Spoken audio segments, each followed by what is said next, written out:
and welcome to ARIRANG News, coming to you live from Seoul. I'm Hwang Ji-hye. And these are the stories we're following at this hour. The United States is moving to impose stiffer sanctions on North Korea and targets Pyongyang's links to global financial institutions following the Sony cyber attack. Fears rise over the possibility of more violence in France as the satirical magazine Charlie Hebdo gets ready to release its next issue, featuring a cartoon of the Prophet Mohammed on the cover. And Korea's exports to China are expected to rebound this year after the first fall in 5 years in 2014. We begin with news that the United States is moving to seal North Korea off from the international financial system as it looks to starve the leadership in Pyongyang of cold, hard cash. The latest development comes after President Obama launched new sanctions against the regime for its alleged hacking of Sony pictures. Shin Se-min reports. The U.S. is targeting the remaining financial links North Korea has to the international financial system as retaliation for Pyongyang's alleged cyber attack on Sony Pictures late last year. Speaking before members of Congress Tuesday, Daniel Glazer, Assistant Secretary for Terrorist Financing at the U.S. Treasury, said past sanctions had already crippled hundreds of overseas banks from doing business with the North, but said the U.S. could go further. So we could target any North Korean government agency, we could target any North Korean government official, and then once so targeted, we could apply sanctions with respect to any individual or entity who's providing them in turn material support, or any individual entity that they in turn control. Glazer said the U.S. is targeting the North Korean elite source of hard currency and its ability to send back cash through Chinese commercial banks to increase the cost for North Korea. An Sung-kim, the top U.S. official on North Korea, who was also at the briefing, said that Pyongyang is losing friends, even its longtime ally, China. I think what we have seen in our cooperation with China is that China is working with us more effectively and trying to stifle North Korea's dangerous activities. And it's an ongoing effort. I think all of us need to do more, including China. Regarding the North's recent cozying up with Russia, the U.S. official said Moscow remains committed to the shared goal of denuclearization. Responding to critics who say the sanctions don't go far enough, Kim said the latest measures are very strong and they'll allow Washington to target anyone that tries to provide material support to the North. Shin Se-min, ARIRANG News. Meanwhile, North Korea says it wants direct talks with the United States. The request comes just days after Pyongyang offered to temporarily suspend nuclear testing if Washington scrapped its major joint military drills with Seoul later this year. Hwang Ji-hye reports. North Korea has reiterated its call for talks with the U.S., this time at the United Nations. In a press conference Tuesday local time, North Korea's deputy ambassador to the UN claimed many things would be possible on the Korean peninsula if Washington took up its offer. That offer was made last week, promising a temporary suspension of nuclear tests in return for the cancellation of the U.S.-South Korea joint military exercises this year. The North Korean official claimed Washington's rejection of its proposal showed it will remain hostile. The United States has shown once again that they will continue to increase attack military capabilities in the South Korea, while requesting us to not to have our own national defense capabilities. Seoul and Washington insist their annual joint drills scheduled for early March are defensive in nature, but Pyongyang sees them as a practice for war. North Korea's overture follows its leader Kim Jong-un's New Year's speech, in which he outlined his willingness to meet with President Park Geun-hye. Both South Korea and the U.S. have made clear they're open to talks if North Korea takes credible steps towards denuclearization. A South Korean government official said North Korea's latest remarks at the UN is an extension of its attempts to end its diplomatic isolation and added there is nothing new to its offer. Analysts say the latest press conference is part of North Korea's attempts to increase pressure to cancel the joint military drills and to build up excuses for a possible nuclear test if things don't go its way. Hwang Ji-hye, ARIRANG News. China and Japan have agreed to set up a special military hotline to prevent clashes in and above waters surrounding an island chain in the East China Sea claimed by both countries. The two countries reportedly reached consensus on the matter following talks between their defense ministries earlier this week. Although details of the meeting were not released, the talks, which were the first in over 2.5 years, reportedly focused on how communications will take place and the radio frequency that will be used for the hotline. The system will launch once the technical details are ironed out, but experts in China remain skeptical, citing the tensions between the two countries over the disputed islands. One of Japanese Prime Minister Shinzo Abe's closest aides is urging Korea to not attach any preconditions to a possible bilateral summit between the two countries. Abe's Chief Cabinet Secretary Yoshihide Suga said Tuesday that the issue of Japan's sexual enslavement of Korean women before and during World War II should not stand in the way of a potential summit. His remarks came a day after President Park Geun-hye told reporters that holding a summit with Japan would only be productive when Tokyo changes its stance and addresses the sex slavery issue. And South Korea and the United States kicked off a 2-day joint naval drill on Tuesday, and North Korea was fast to condemn the exercise, saying it was an intentional provocation that ruins the prospects for inter-Korean talks. Kim Hyun-bin has the details. 2 U.S. Aegis destroyers, including the 9,200-ton USS Mustin, are currently in the East Sea for a joint training with South Korea's 3,200-ton Aegis destroyer, Hwang the Great. This is their first military training since North Korea called for a stop to the joint military exercises, as one of the conditions for the two Koreas to engage in dialogue. Seoul and Washington say their drills are defensive in nature, but North Korea is not convinced. Pyongyang characterizes the drills as a rehearsal for a northward invasion. And instead of responding to South Korea's calls on numerous occasions to come to the negotiating table, North Korea continues with its nuclear threats. The regime's state-run newspaper Rodong Shinmun said on Tuesday that Pyongyang is pursuing nuclear and economic development at the same time, and went on to say the regime will follow its military-first policy to the very end, while continuing to develop its nuclear capabilities. With Seoul and Washington not budging from the joint military drills, and vowing to go ahead with the large-scale joint training set for March, eyes turn to how that's going to affect the prospects of inter-Korean dialogue. Kim Hyun-bin, ARIRANG News. A group of Korean lawmakers is in Japan for a 3-day visit that includes talks with Japanese parliamentary leaders and could also include a meeting with Japanese Prime Minister Shinzo Abe. The group is affiliated with the Korea-Japan Parliamentarians Union and led by ruling Saenuri Party Supreme Council members Heo Chung-won. Last October, President Park Geun-hye met with a Japanese parliamentary delegation that delivered a message from Abe, including a request for a summit between the two leaders. The Japanese body is headed by former Finance Minister Fukushiro Nukaga and a member of the Liberal Democratic Party. The two groups aim to enhance bilateral cooperation through annual visits and exchanges of dialogue. The chairman of Korea's ruling Saenuri Party says the party's goal for the year is to revitalize the economy and boost cooperation with the main opposition party. In his New Year's address on Wednesday, Kim Moo-sung said Korea should not miss the golden time for revitalizing the economy this year. He compared Korea's current economic situation to Japan's stagnation that started in the early 1990s.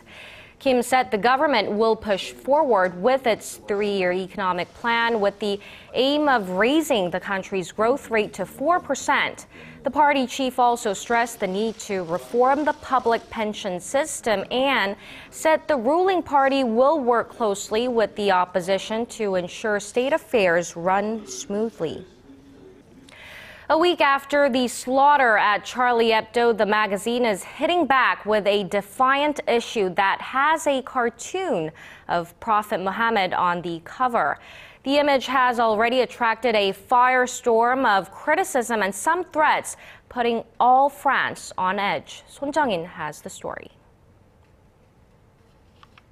Paris remains on high alert with armed police and soldiers stepping up inspections around institutions, public places, media outlets, and Jewish schools. More threats of terror attacks have emerged in the country, including one from an al-Qaeda offshoot in North Africa. It threatened to carry out more strikes on French soil if the satirical weekly Charlie Hebdo publishes the latest edition, which has a cartoon of the Prophet Mohammed on the front cover. The newspaper has already unveiled the front page of the January 14th edition. It shows a caricature of the Prophet holding a sign that says, "I am Charlie" in French, under the banner, "All is forgiven." Then there was nothing else but that, this idea of drawing Mohammed, "I am Charlie," and I looked at him, he was crying, and over it I wrote, "All is forgiven." I cried, and it was the front page. French Muslim leaders urged their community to remain calm and respect the right to freedom of expression. Prime Minister Emmanuel Valls said France was at war against terrorism and extremism, not against Islam. The Muslim community is France's second largest religious group. Meanwhile, separate ceremonies were held in Paris and Jerusalem for the victims of last week's terror attacks. President François Hollande led a solemn ceremony paying tribute to 3 police officers who were killed in the line of duty. In Israel, thousands mourn the passing of 4 Jewish Frenchmen gunned down in an attack at a kosher supermarket on Friday. Son Jung-in, ARIRANG News.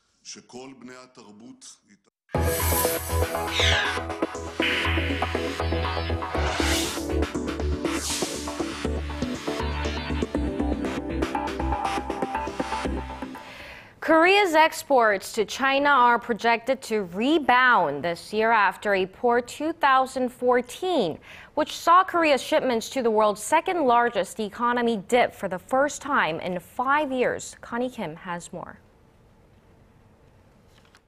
Korea's exports to China are forecast to rebound this year. According to a survey conducted by Kotra, outbound shipments to China are expected to jump 4.5% to $147 billion in 2015. That's because of the economic recovery forecast in the United States, which is expected to raise Beijing's outbound shipments to the U.S. About half of Korean exports to China are intermediary goods that are used to manufacture finished products and are re-exported to the U.S. and Europe. Experts also say the free trade agreement between Korea and China that's expected to take effect in the second half of this year will boost Korea's outbound shipments to its largest trading partner. Last year, however, Korea's exports to China dropped for the first time in 5 years. Sluggish recoveries in China and Europe were mainly to blame for the drop. The fall also came from China improving their own supply capacity of parts and intermediary goods. And experts point out that local exporters should now focus on shipping finished goods to China. Connie Kim, ARIRANG News. And there's an economic disconnect in Korea. On the one hand, many Koreans complain that the quality of their life keeps getting worse. On the other, data shows the Korean economy is doing okay and is outperforming most of its rivals. For a look at why this might be happening, Kwon So-ah reports. Days of growth at a breakneck pace have long gone. But still, the Korean economy has steadily grown in recent years, even after the 2008 global financial crisis. But surveys show 8 out of 10 Koreans don't think their life is better than before. Life is really hard. It's hard for the unwealthy people. Something must be done about the economy. Statistics Korea says the size of the country's middle class is contracting. Back in 1990, some 75% of the nation's population was categorized as middle class. Now the percentage has dropped to below 70%. Those belonging to the poorest bracket, on the other hand, jumped from 7% to nearly 12%. In the past 24 years, the average monthly income for Korean households grew by 3.7 times at current prices. That's dwarfed by a 6-fold jump in GDP. In other words, fruits of economic growth are not channeled to households. This is attributed to the nation's companies benefiting more from growth. Citing such problems on Tuesday, the leader of the main opposition party, Moon Hee-sang, stressed the need to give a helping hand to the nation's low-income bracket. There is no more trickle-down effect. The conglomerate safes are filled with money, but the ordinary people's wallets are only overwhelmed with bills. Experts say a new approach for growth is needed, giving priority to improving productivity. Kwon So-ah, ARIRANG News. And the number of people who found work last year in Korea made its biggest leap in 12 years, but that does not necessarily mean the country's employment situation is improving. Choi Yoo-sun reports. The number of Koreans who found jobs in 2014 jumped a 12-year high. Statistics Korea says nearly 25.6 million people found work last year, up more than 530,000 compared to the year 2013.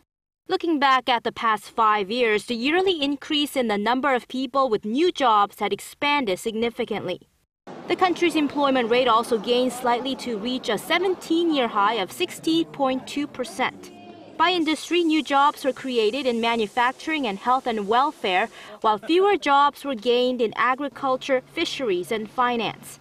However, experts say a large portion of the newly employed were previously inactive in the economy. Many of them are in their 50s and 60s and have returned to the workforce in temporary positions. That, coupled with a decline in the number of jobs for people in their 30s, shows that Korea's job market remains unstable. In fact, the unemployment rate was the highest for young people from the ages of 15 to 29, jumping 9 percentage points, the biggest leap since 1999. The unemployment rate has also climbed steadily in recent years. What's even more grim for this group is that 1 out of every 5 young people who found jobs started with contracts of less than a year. A recent OECD report said only 11% of temporary workers secured permanent employment after a year, and the rest either remained or were let go. Choi Yoo-sun, ARIRANG News. Oil prices have tumbled near a 6-year low on Tuesday as one of big OPEC producers stood by the group's decision not to cut output. And it looks like oil prices will only continue to fall. Our Connie Lee has more. It's another drop in oil prices. Crude prices slumped to almost a 6-year low on Tuesday, with Brent trading around the same level as U.S. crude oil. U.S. crude lost 5% at $45.89 a barrel, and Brent plunged 7% to $46.59. Oil prices tumbled after major OPEC producers such as the United Arab Emirates and Saudi Arabia defended the group's decision not to cut output. Oil prices have dropped 60% in just over 6 months due to rising production such as more U.S. shale oil and weaker demand in Europe and Asia. And if you thought oil prices have gone as low as they can go, think again. Analysts believe the prices will dip even more. In recent days, many global investment banks have cut their oil forecasts, saying the prices need to stay low for longer in order to end a global supply glut. For instance, U.S. bank Goldman Sachs slashed this year's forecast for Brent from about $84 a barrel to about $50. Connie Lee, ARIRANG News.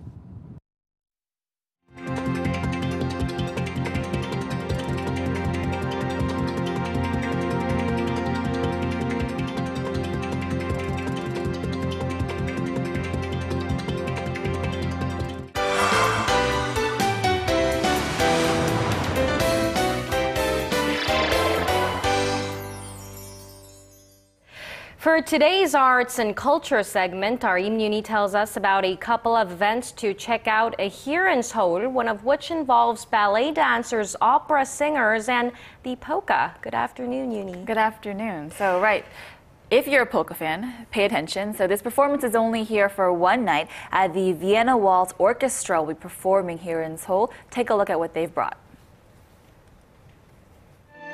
The Vienna Waltz Orchestra, a globe-trotting chamber orchestra known for its performance of traditional Viennese waltzes, marches, and polkas. They're set to touch down in Seoul, bringing with them soprano Bettina Schweiger. They'll be performing a few favorites by Johann Strauss II, Brahms' classic Hungarian Dance No. 5, and a few other pieces from the polka repertoire. The orchestra will be led by founding conductor Sandro Culturello.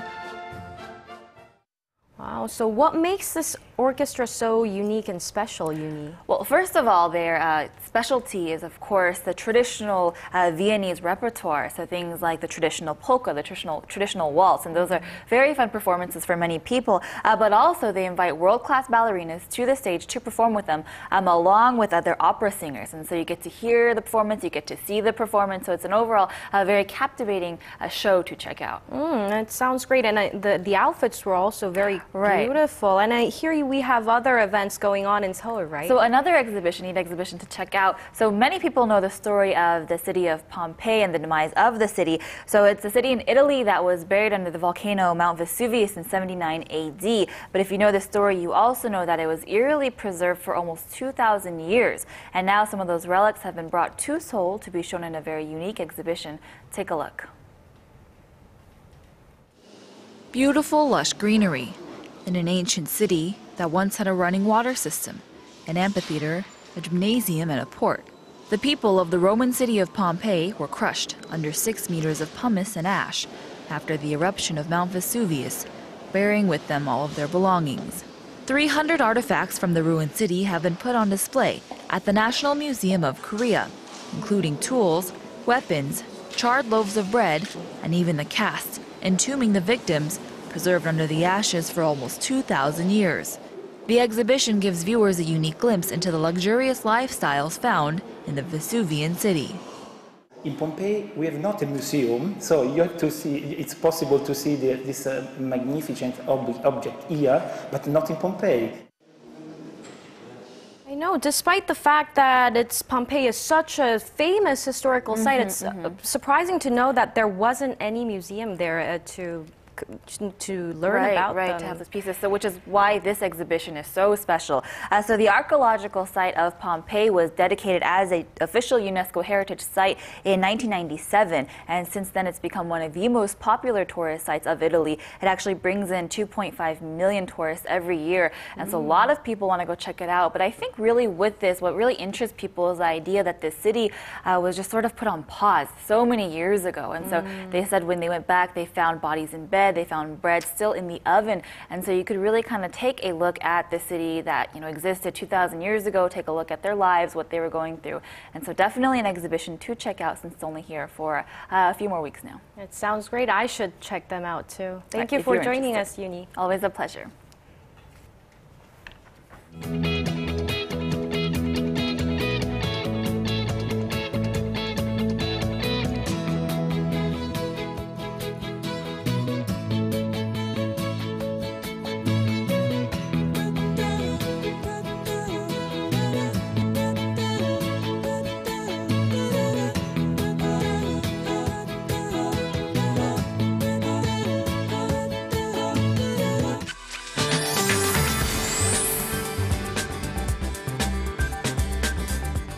Good afternoon, everyone. I'm Michelle Park here with the latest weather forecast. Today feels more like early spring than winter, and currently the temperature in Seoul stands at 3 degrees Celsius, which is about 2 degrees higher than yesterday. Now, it's a cloudy day for people in Seoul, but the day will become more comfortable as temperature rise, ranging between 6 and 10 degrees Celsius across the peninsula. However, it's currently raining on Jeju Island and in Gyeongsangnam-do province, and the rain is expected to expand over to the southern coast later in the day, while other regions will just have a dry and a cloudy day. Now, taking a look at the readings for today, Seoul will peak at 6 this afternoon. Meanwhile, the southern cities such as Gwangju and Busan will reach both at 8 degrees. Now moving over to other regions such as Jeju gets up high at 10, Dokdo heads down to 7, while Mount Gyeongang will be gray at 2 degrees. Well, that's all for now, Michelle Park, and I hope you have a wonderful day. Thank you, Michelle. And that brings us to the end of our newscast. More updates coming up at 4 p.m. Korea time. Thank you for staying with us.